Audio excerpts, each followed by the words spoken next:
One man shot down 9 American aircraft during the Vietnam War, and the U.S. military still doesn't credit most of his wins. There were flyers who made a Soviet fighter interceptor America's greatest foe, men who were invisible as phantoms and struck like lightning. Their names are not in history books, their victories not credited, their stories drowned in silence for decades. Hit that like button, everyone, because today we're sharing the real story of the deadliest MiG-21 aces who terrorized American skies over Vietnam. And if you've not subscribed yet, hit that subscribe button and hit the notification bell because stories like these have to be shared. January 2nd, 1967.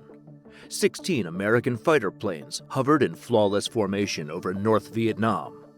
It was a setup, a masterly crafted trap designed to send Vietnamese pilots to hell once and for all. Intelligence had been compromised. The Americans knew exactly when and where the MiGs would appear. But the young pilot approaching them in that Silver Arrow had discovered something his enemies had not expected. He'd learned to make their overwhelming superiority his greatest asset. This is the story about how regular men became legends in the most unfriendly skies on the planet. The MiG-21, Silver Dart, the greatest interceptor. Under the control of American test pilots, it was phenomenal but routine. But place it in the hands of a Vietnamese pilot with nothing to lose, and it was transformed into something else. A survival device, an instrument of accuracy and lethal ability. From 1965 to 1973, North Vietnamese MiG-21 fighters were in a no-win war.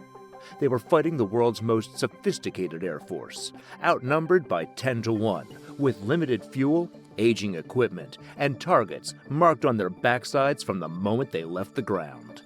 And through it all, they not only lived, but controlled. Vietnamese historians credit MiG-21 pilots with downing over 100 American aircraft. Soviet advisors reported 165. Even U.S. conservative estimates admit dozens of losses that shouldn't have happened. Behind the numbers are people's stories. Stories of young pilots who mastered turning fear into adrenaline, who subdued a machine designed to fly fast and used it to rewrite the rules of aerial combat. Today, we'll meet 3 of them, aces among aces, who showed that in skilled hands, the MiG-21 was more than a combat fighter. It was fate. His backstory is not in a cockpit, but in grief. 1954, 12-year-old Nguyen Van Kock watched French soldiers kill his father and uncle for supporting the cause of independence. The boy who witnessed them being killed would become one day North Vietnam's most dreaded pilot, the one American air crews would go on to call the Ghost in the Silver Dart. By 1964, Koch had enrolled in flight school, driven by a burning anger that Soviet instructors identified immediately. They signed him up for the ugliest course, advanced fighter training, in which 7 pilots out of 120 made it to graduation. Koch wasn't just one of the 7. He was the top among them. The MiG-21 was perfect for him, fast enough to hit and vanish, agile enough to engage in a game of hide-and-seek between missile contrails, armed with heat-seeking K-13 missiles that, in the right hands, could translate American technological superiority into burnt ruin. His first was in 1967, an F-105 Thunder Chief that never even saw him coming. But it was his philosophy that made him a legend. While other pilots hunted for glory, Koch hunted for precision. He studied his targets, dominated their patterns, waited for the perfect moment to hit. One mission proved his method. September 1967, a flight of F-4 Phantoms thundered south, laden with bombs, headed for Hanoi. Routine procedure required head-on attacks, fast, brutal, and generally suicidal. Koch ignored the procedure. He crested the formation, rolled over, and dove into their blind spot from above. His first missile destroyed the lead Phantom. His second destroyed a wingman trying to escape. 2 kills in 30 seconds. No damage to his airplane. But Koch had his closest brush with disaster in that January 2nd ambush. 16 American pilots had established an ideal position, a classic trap to kill MiG-21s once and for all. Intelligence had broken out the Vietnamese flight plan. The Americans knew exactly when and where the MiGs would appear. What they did not know was that Koch had learned to read the sky like a book.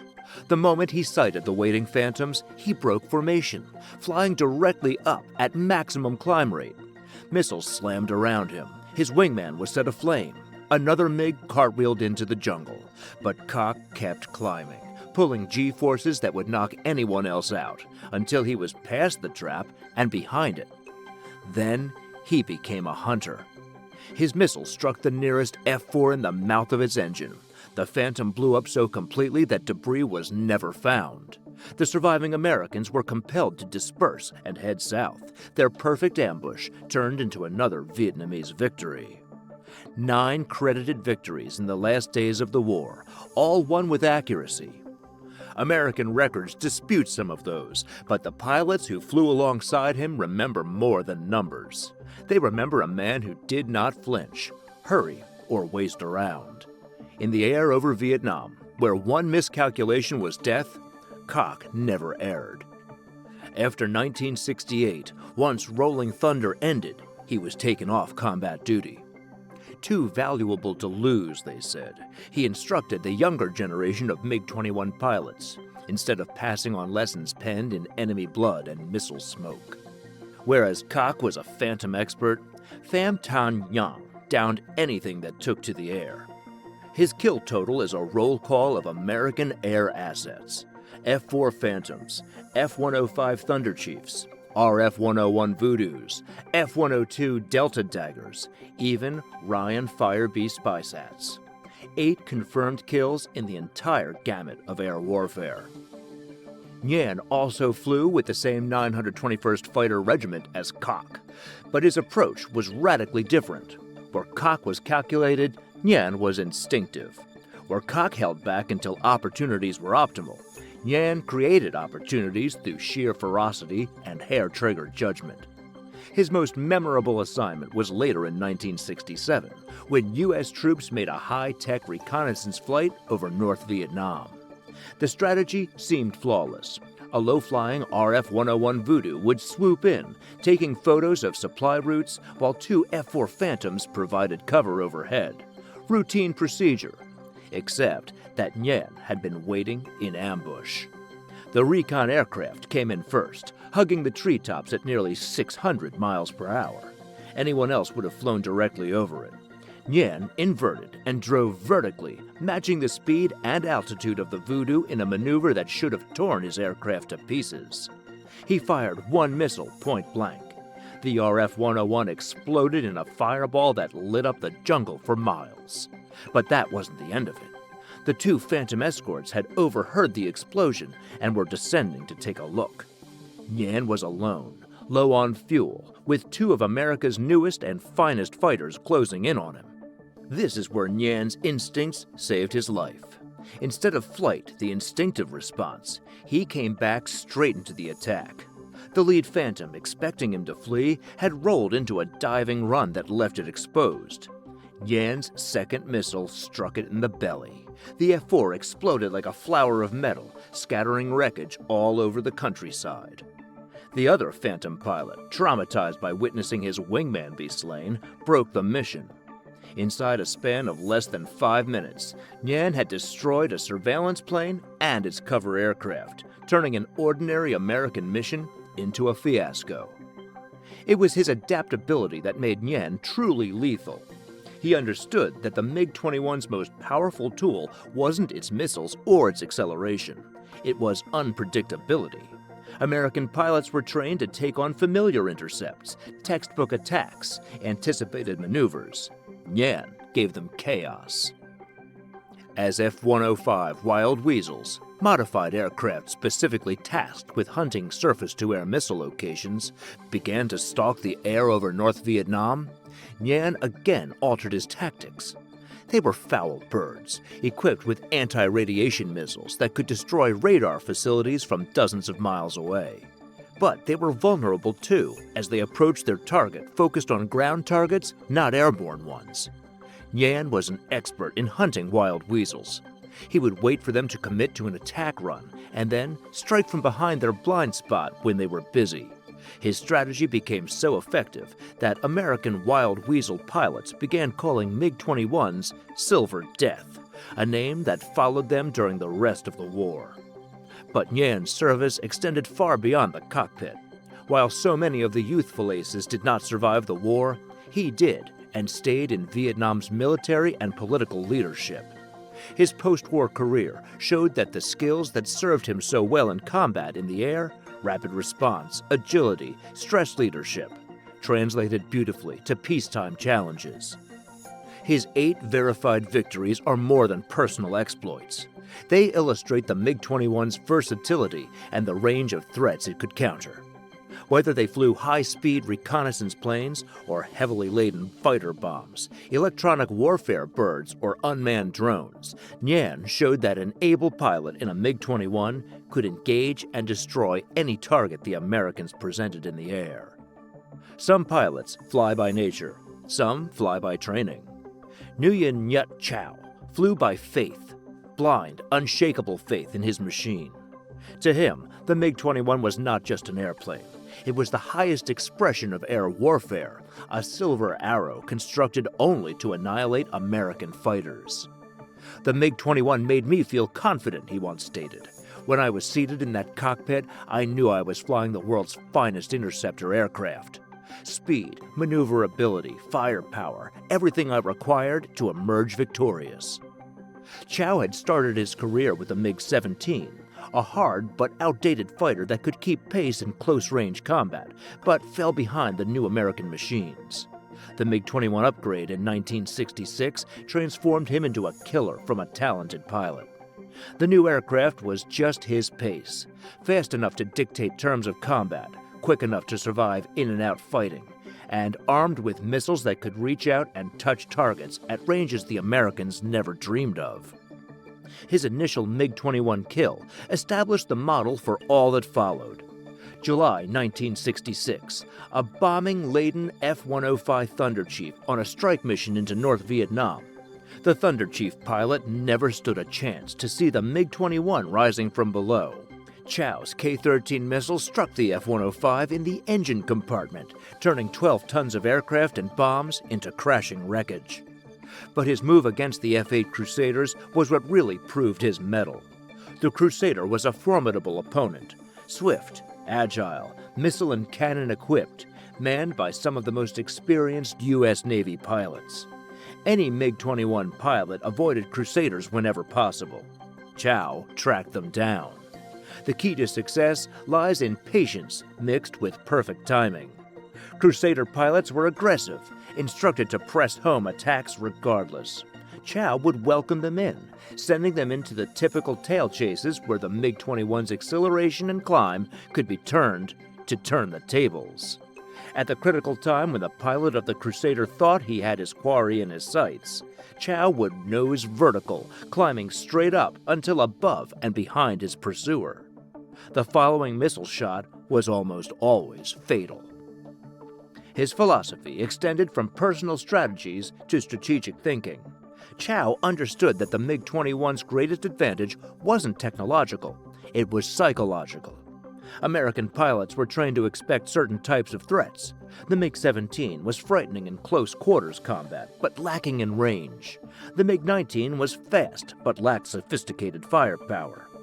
The MiG-21 destroyed their mental frameworks completely. Here was a fighter that could engage at long distance with sophisticated missiles, then seamlessly turn to close-range combat if need be. American F-4 Phantoms loaded with bombs and fuel tanks could not match it in either configuration. Even when the Americans began employing lighter weights and better missiles, the MiG-21's small size and high performance gave it advantages that skilled pilots such as Chow could exploit ruthlessly. At the conclusion of the war, Chow had 6 victories to his name, all masterpieces in terms of timing and tactics. More importantly, he had established the MiG-21 as the best fighter aircraft of its generation. His post-war career in pilot training ensured that his instructions would be passed on to subsequent Vietnamese pilots. His belief in his airplane was prescient. Years following the conclusion of the Vietnam War, the MiG-21 remained in first-line service with air forces around the globe. Its balance of speed, simplicity, and economy made it arguably the greatest fighting airplane design of all time. Pilots like Chow had demonstrated that in expert hands, it was more lethal than a rattlesnake. 3 Vietnamese air fighters, 3 different fighting techniques. One thing shared between them: they had taken a plane designed by the Soviets and made it uniquely Vietnamese. Powerful enough to strike before the American fighter could react. Agile enough to survive in close combat. Deadly enough to neutralize American air dominance of North Vietnam. The numbers only cover half of what occurred. Vietnamese records credit MiG-21 pilots with downing 103 F-4 Phantoms alone and dozens of additional American aircraft. Soviet advisors reported even larger numbers. Even right-wing American accounts concede losses that didn't have a right to occur. Advanced fighter aircraft brought down by pilots operating aircraft that were allegedly less advanced. But this is what really matters. These men proved that brains and guts were stronger than any technological advantage. They showed that a teenage air force, properly commanded and flown with skill, could hold its own against impossible odds. Most importantly, they made it plain that the human factor, training, mind for tactics, sheer will, is still the decisive factor in the age of missiles and radar. Today, their MiG-21s hang on walls in museums. Their paint faded, their engines still, but the pilots who flew them transformed air combat. They demonstrated that it wasn't the aircraft that was extraordinary. It was the pilot who flew it. If these aviation heroes who went unsung inspired you, show them some appreciation with a like, and share this with someone who loves real courage. And don't forget to hit that subscribe button and the notification bell if you haven't already, because there are more incredible stories of aviation heroes waiting to be told. Their legacy lives not in monuments or memorials, but in the courage displayed by them when all odds were against them. Recall their names: Nguyen Van Cock, Pham Thanh Nhan, Nguyen Nhat Chow, heroes who cannot be forgotten.